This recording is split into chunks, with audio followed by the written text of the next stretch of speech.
Magandang hapon mga ka-happy hour. Narito ang mga balita para sa MBC TV Network News Update 3 PM edition. CPP-NPA, mananatiling banta sa seguridad kahit kakaunti na ang bilang. Mananatiling nakataas ang kalasag ng Philippine National Police sa anumang banta, kasunod ng idineklarang 4 na araw na tigil putukan ng Communist Party of the Philippines New People's Army. Sa pulong balitaan sa Campo Crame, sinabi ni PNP Public Information Office Chief Police Brigadier General Randolph Tuanyo, na nakalatag pa rin ang kanilang security at operational posture. Kasabay ng pagdiriwang ng Pasko at Bagong Taon, tututukan din ng PNP ang mga liblib na lugar kung saan naglulungga ang mga rebelde na magdiriwang ng kanilang ika-57 anibersaryo sa December 26. Giit ni Tuanyo, sa kabila ng paghina ng puwersa, itinuturing pa rin nila ang CPP-NPA bilang communist terrorist group kaya't hindi nila inaalis ang pagiging banta nito sa seguridad. Una nang sinabi ng Department of National Defense na propaganda lamang ng deklarasyong tigil putukan dahil na rin sa kawalan nito ng sinseridad. Magpupulong aniya ang command group ng PNP para pagpasyahan kung tatapatan nila ang tigil putukan ng rebeldeng grupo.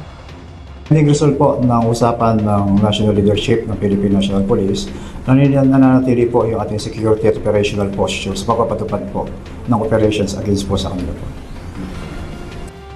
Samantala, DND, tinulig sa ang China dahil sa kasinungalingan nito matapos ang pag-water cannon ng mga barko nito sa mga mangingisdang Pilipino. Tiniyak ng Department of National Defense na patuloy na ipagtatanggol ng pamahalaan ang kabuhayan ng mga mangingisdang Pilipino sa pamamagitan ng mga diplomatikong at legal na hakbang. Ito ang inihayag ni Defense Secretary Gilberto Teodoro Jr. matapos kondenahin ang aniyay mapanganib at inhumane o hindi makataong hakbang ng Chinese Maritime Militia laban sa mga mangingisdang Pilipino sa Escoda Shoal. Magugunitang bukod sa pag-water cannon, nagpatupad din ng mga dangerous maneuver ang mga barkong Chino, kabilang ang pagputol ng angkla ng isang bangkang pangisda na nagdulot ng pinsala sa mga sibilyan.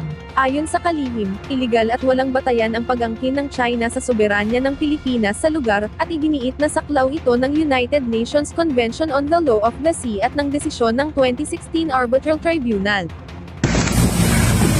Abot.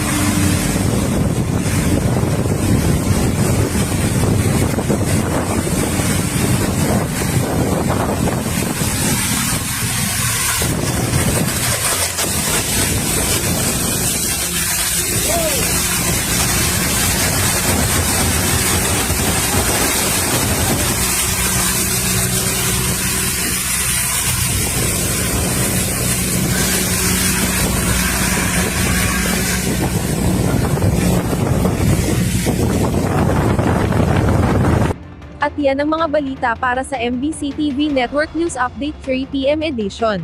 Abangan ang mga susunod na balitaan mamaya para sa 4 PM edition.